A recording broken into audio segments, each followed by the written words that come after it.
work collaboratively. Working with an architect or a designer is equally as important as working with a great builder. Now, that process should happen in parallel. I'm an advocate for getting a builder involved really early on. All right, so we have a couple questions this week. This is episode 5 of Coffee Break. Communication with our clients. This is something that is hugely important in what we do every day with our clients, with our subcontractors, with our team. And this is something that we work actually with project management software such as Build-A-Trend. The biggest thing when presenting a client with a proposal early on, I'm talking about in the sales process, is getting them to understand the communication process. That's usually one of the biggest things that they're worried about. You know, how is the communication going to happen? Am I going to be up to speed with what's going on? What happens if there's a change? You know, how do I know how much work is getting done every day? You know, when I get a bill at the end of the month, you know, how do I accurately understand whether or not that work was complete? Things like that. So we actually use all the functions within Build-A-Trend, but daily logs is one of the biggest ones that we use. And what we do for that is every single day, someone on that project, usually the project manager or the lead carpenter, is putting together a report for that day. It's a quick narrative of what happened, who was on site, it gives the weather details, and then there's a handful of pictures. I usually say about six photos, maybe more. And we're sharing that with the entire team, the in-house team, the subcontractors, as well as the homeowner. So the homeowner's typically off to work before we get there and coming home from work after we've left.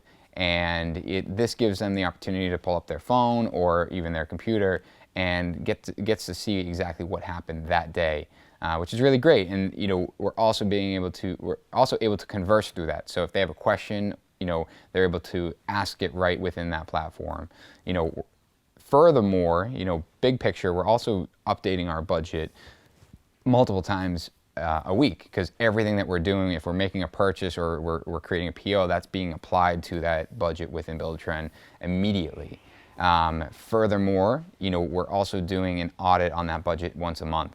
So we send out a draw request or an invoice once a month to the client, and we're auditing the budget and basically going through line item, making sure that we've encapsulated everything that we've spent on that project before sending that bill, to make sure that they have an accurate understanding of exactly where our project costs are. And then from a schedule standpoint, same thing. Schedule is within that platform. We're updating that schedule as often as necessary, and making sure that we're communicating that and notifying the client. Now, I explain all of this in the sales process, and you know, that's when we're looking at the project and discussing the project with the client, because I know how massively important it is to them that communication is thorough throughout the job. You know, oftentimes in the casual conversations that we have, they probably have dealt with poor communication on a previous project. So if we're able to nip that in the butt right off the bat and put them at ease, then we can focus on what's really important, which is their project and their details. So that is how we're communicating with our client, and I would suggest you do something similar. We got another question regarding how do we bid some of these projects.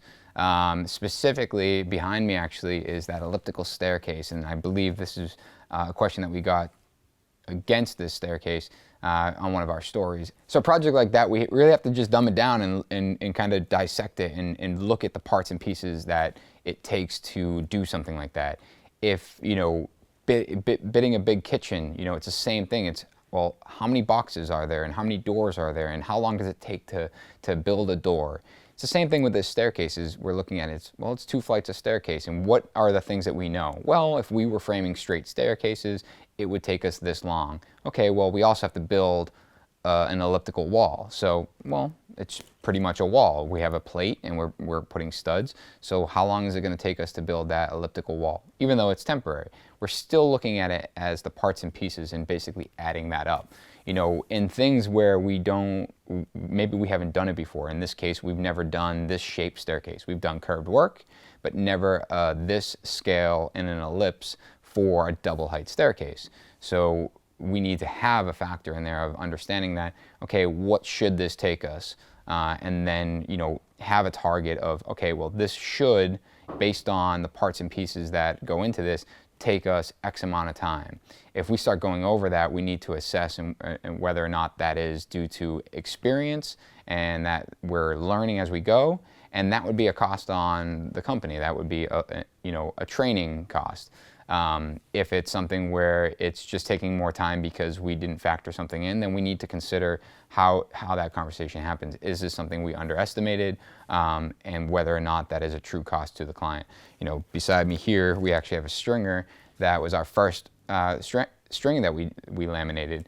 It came out okay, but we all agreed as a team that we could improve upon that. So we decided to scrap it, looked at how long it took, the material it took, and that will go as a builder variance. And what that means is that we're covering the cost on that. It was a lost day on production. It was 3 guys that, that's a cost to us, plus the material. But we had to understand that, it was a learning experience, and we were able to then do it again to a better level of quality so we can move forward. The second time around, we actually did it much faster, and we were able to do 2 in the time it took us to do the first one. So we were actually making up time in what we were projecting anyway. So what it comes down to is anything that we're doing, anything that we're bidding, really just try to simplify it. Even if it's a massive house, you just look at all the parts and pieces. It's a tremendous amount of work sometimes, especially when the project is extremely complex. But if you break it down and really understand that I think of it as, even baseboard in a house.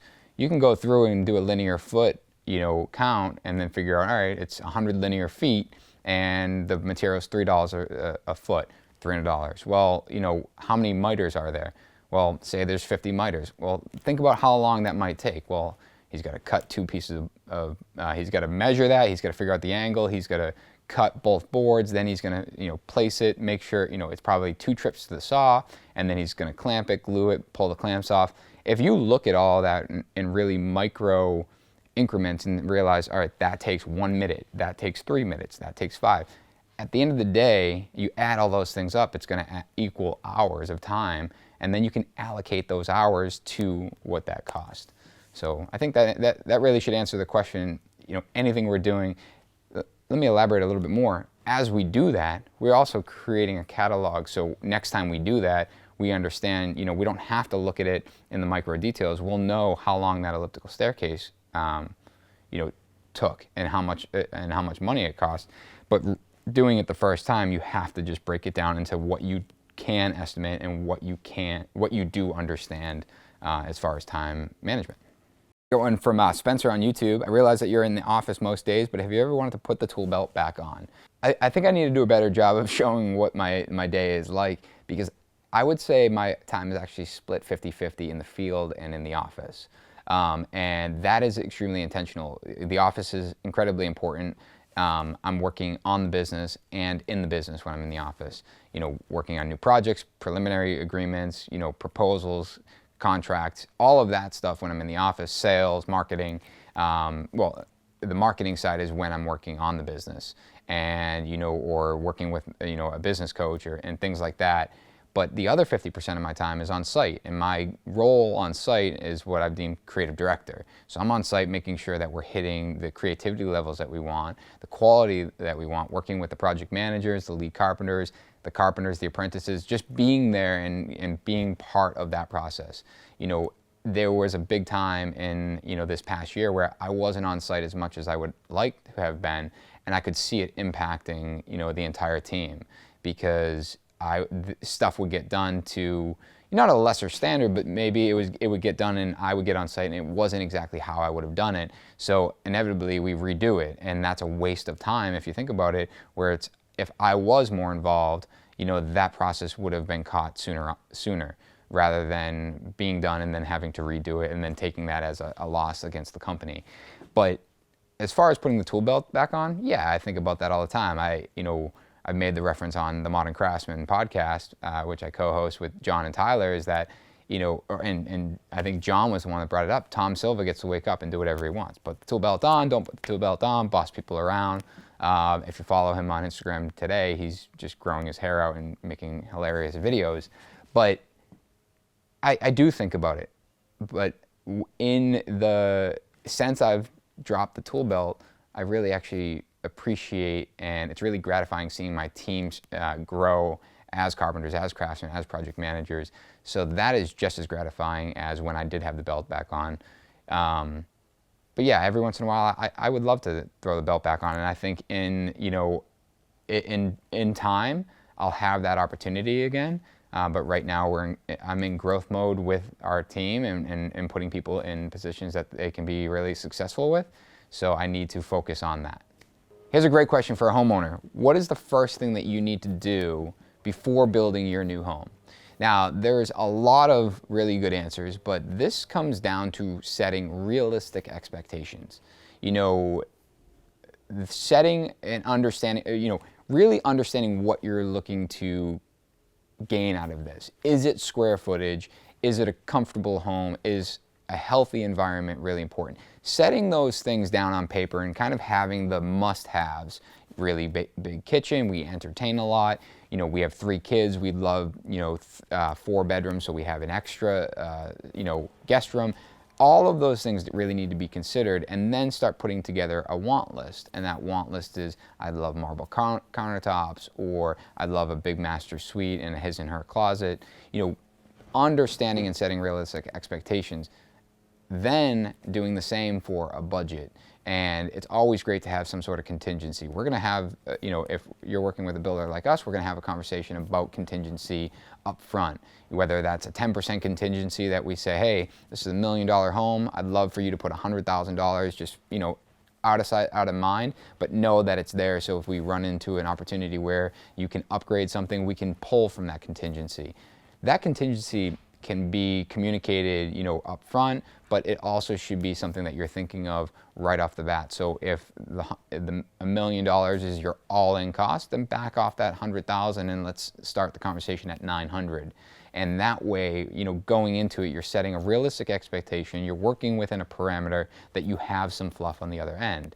Another thing I really want to call attention to is working collaboratively with an architect or designer, builder, and homeowner. Now, some projects that we've been involved with that have turned out to be unsuccessful for us, meaning that maybe we didn't get the job or it just turned into a sour experience so we walked away from it, were when the design process was so far down the line and the architect was communicating cost to the best of their ability. We priced the job and we come in at double, triple the cost, and maybe there was another builder that did the same. That, working collaboratively in that sense allows the opportunity to be, more successsul and more accurate with pricing. Bringing in an architect doing preliminary design, bringing in a builder doing preliminary budget, you're working on that same path and making sure that you have a common goal. Trying to do the entire design prior to pricing anything puts you in a position where you guys might be on different paths, and then now you're paying that design team to redesign something that can meet the budget expectations. So setting some expectations up front, but also making sure that you're working collaboratively as a team with a common goal amongst all 3 parties is going to set you up really for a successful project. If you guys like these, please make sure you guys are subscribing. Stay tuned for next week. I'd love to involve some of the project managers or anyone on the team. So if you have a question specific to them, I'd love to hear it. Drop a question down in the comments below. And you can also check this out on iTunes and any other podcast apps that you listen to. Check out our other podcast, The Modern Craftsman. And as always, NS Builders on Instagram. Appreciate you guys. We'll see you next week.